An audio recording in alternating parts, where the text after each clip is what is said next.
नमस्कार, मैं मनीष स्वागत करता हूं आपको अपने इस यूट्यूब चैनल पे। दोस्तों, आज अपन एक ऐसे टॉपिक पे बात करेंगे जो कि आप अगर नहीं समझ पाते हैं।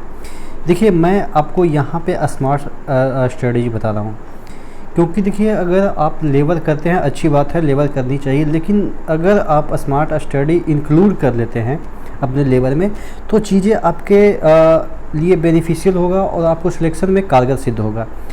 मैं यहाँ पे एक ऐसा टॉपिक पे डिस्कशन करने जा रहा हूँ जो कि जीके जीएस से रिलेटेड है कि जीके जीएस में कौन से जो टॉपिक है वो अभी, या आप ये मान के चले कि अगर 2 महीना से ज़्यादा अगर आपका एग्ज़ाम का डेट है, यानी कि अगर सपोज अभी मई चल रहा है या जून कल हो जाएगा, तो आपका अगर जून जुलाई अगस्त में एग्ज़ाम है तब जाके ये सब चीज़ें पढ़नी चाहिए। लेकिन अगर 2 महीने से ज़्यादा हो, या आप कह सकते हैं कि सितंबर, अक्टूबर, नवंबर, दिसंबर में ये एग्ज़ाम होता है, कोई भी अगर हम एग्ज़ाम की बात करें, लेखपाल की बात करें, एसएससी की बात करें, या कोई भी एग्ज़ाम की बात करें, वनडे एग्ज़ाम की मैं बात कर रहा हूँ जिसमें कि ऑब्जेक्टिव जीके जीएस पूछे जाते हैं, तो उसमें कौन से टॉपिक को आपको 2 महीना पहले नहीं पढ़नी चाहिए। यानी कि 2 महीना अगर बच रहा है तब जाकर पढ़नी चाहिए, यानी कि 2 महीने से पहले आपको नहीं पढ़नी चाहिए। अगर सपोज आपका कोई अगर एनटीपीसी का एग्ज़ाम सपोज नवंबर दिसंबर में हो रहा है, तो अभी आपको ये वाला टॉपिक जीके जीएस में नहीं पढ़नी चाहिए। कौन सा टॉपिक होगा वो मैं बता रहा हूँ, क्यों,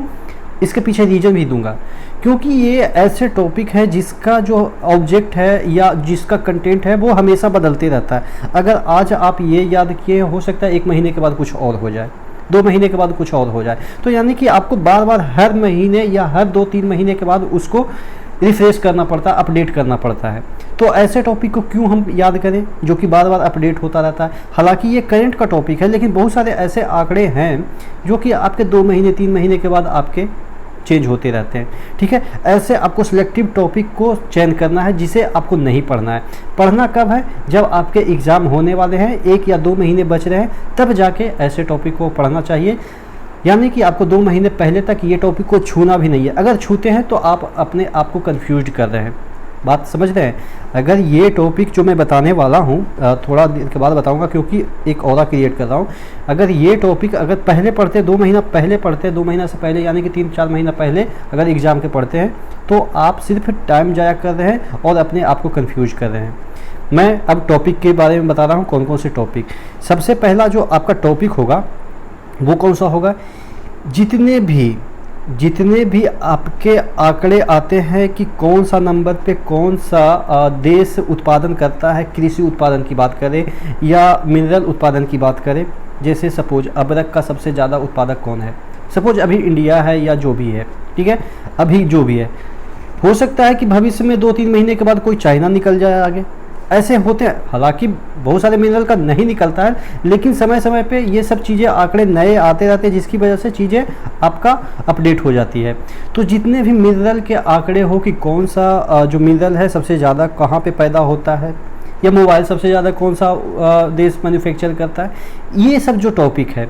उसके बाद जितने भी खाद्यान्न फसलें हैं, जैसे कि केला का उत्पादन सबसे ज़्यादा कौन करता है, ये राष्ट्र की भी बात कर रहा हूँ कि कौन सा राष्ट्र सबसे ज़्यादा करता है और कौन सा राज्य सबसे ज़्यादा करता है। अगर आप स्टेट की एग्ज़ाम दे रहे हैं तो आप उसके डिस्ट्रिक्ट को भी याद रखेंगे। ठीक है, वो डिपेंड करता है कि एग्ज़ाम कौन सा। अगर नेशनल लेवल का एग्ज़ाम है, यानी कि रेलवे, एसएससी, ऐसे एग्ज़ाम होते हैं, तो उसमें आप राष्ट्र का भी याद रखेंगे कि कौन सा राष्ट्र सबसे ज़्यादा उत्पादन केले का, बनाना या एप्पल का, ये सब चीज़ें हैं, गेहूं का, बहुत सारी चीज़ें हैं। सबसे ज़्यादा आयात कौन सा देश करता है, सबसे ज़्यादा उत्पादन कौन सा करता है, निर्यात कौन सा करता है, ये सब जो आंकड़े हैं आपको पहले से नहीं याद करनी चाहिए, जो कि लूसेंट में दिया रहता है कि गेहूं का उत्पादन सबसे ज़्यादा कौन करता है, चाइना करता है। पता चला कि 2 महीने के बाद इंडिया करने लगा। कि पहले पूछा जाता था कि चीनी का उत्पादन सबसे ज़्यादा कौन करता था, क्यूबा करता था, अब जाके चेंज हो गया कि ब्राज़ील करता है। तो यानी कि ये सब जो स्टैटिक जीके ही में ही आते हैं, लेकिन ये जो आंकड़े हैं वो हमेशा दिन पर दिन बदलते रहते हैं। तो ये सब जो टॉपिक है वो आपको कब पढ़ना है, जब एग्ज़ाम होने वाले हैं, उसके 2 महीने के अंदर अगर आपके एग्ज़ाम होने हैं तब पढ़नी है। ये टॉपिक हुआ। और जो अपडेट आते हैं, जैसे बाकी तो करंट में आ जाएंगे, जैसे विंबलडन वगैरह का है, ये सब चीज़ें हैं, वो करंट की मैं हमेशा बात करता हूँ कि आपको सिर्फ 2 महीना पहले याद करनी है करंट।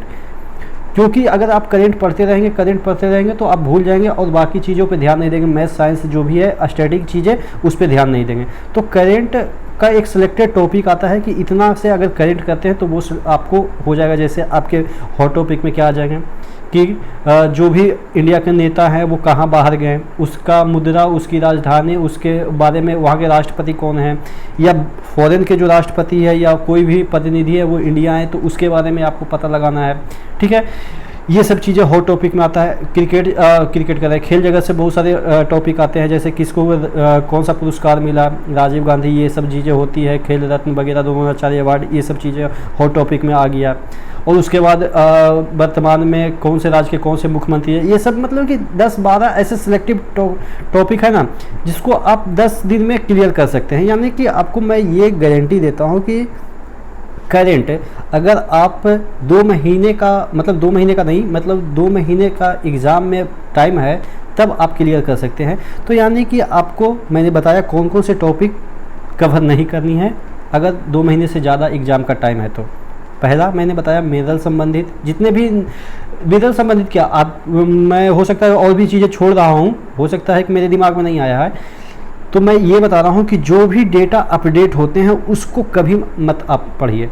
जो भी डेटा भविष्य में अपडेट हो सकते हैं उसको कभी मत पढ़िए। जैसे जनसंख्या वगैरह 10 साल के लिए आप एक बार पढ़ लिए, हो सकता है 10 साल के बाद और आ जाएगा, तो उसको मत पढ़िए। आप 2 महीने जब एग्ज़ाम का टाइम होगा तब पढ़ लीजिएगा। ठीक है, तो ऐसे चीज़ों को आप हमेशा इग्नोर कीजिए। ये सब चीज़ें क्या होगा कि टाइम कंज्यूमिंग होगा और आप कंफ्यूज होंगे कि आप याद करेंगे कि अच्छा चाइना इसका उत्पादन सबसे पहले करता था, आपके दोस्त बोलेंगे नहीं इंडिया करता है, आप दोनों गूगल सर्च करेंगे तो फिलहाल में जो आंकड़ा रहेगा उसका मतलब कि देखेगा, और आप क्या चीज़ है बुक से दिखाएंगे कि अपने दोस्तों को कि देखो मैंने ये पढ़ा है। तो यही सब चीज़ें होती है, कन्फ्यूजन होगा और आप कन्फ्यूज होते रह जाएंगे।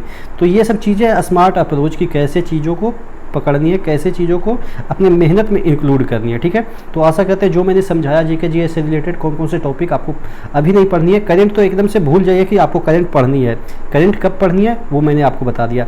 हाँ, ये सिर्फ जो चीज़ें मैं बता रहा हूँ वो वनडे एग्ज़ाम के लिए है। अगर आप यूपीएससी के प्रिपरेशन कर रहे हैं तब तो आपके लिए ये सब चीज़ें मैटर नहीं करता है कि आप 2 महीना पहले पढ़ रहे हैं या 4 महीना पहले पढ़ रहे हैं, क्योंकि आपको हो सकता है कि 10 महीना पहले का आंकड़ा उसमें पूछा जा सकता है। ठीक है, तो ये सिर्फ वनडे एग्ज़ाम के लिए मैं बता रहा हूँ, क्योंकि मुझसे जो जुड़े हैं वो ज़्यादातर वनडे एग्ज़ाम के ही एस्पिरेंट जुड़े हुए हैं। ठीक है, तो इसी तरह के वीडियो आप तक पहुंचाता रहूँगा। अगर आप अभी तक चैनल को सब्सक्राइब नहीं किया है तो चैनल को सब्सक्राइब कर देंगे। हो सकता है कि आपका बेटरमेंट के लिए ही ये चीज़ें भविष्य में कुछ ना कुछ फ़ायदा ही होगा इस चैनल से अगर आप जुड़ते हैं तो। ठीक है, तो नेक्स्ट वीडियो में मिलते हैं, तब तक के लिए धन्यवाद।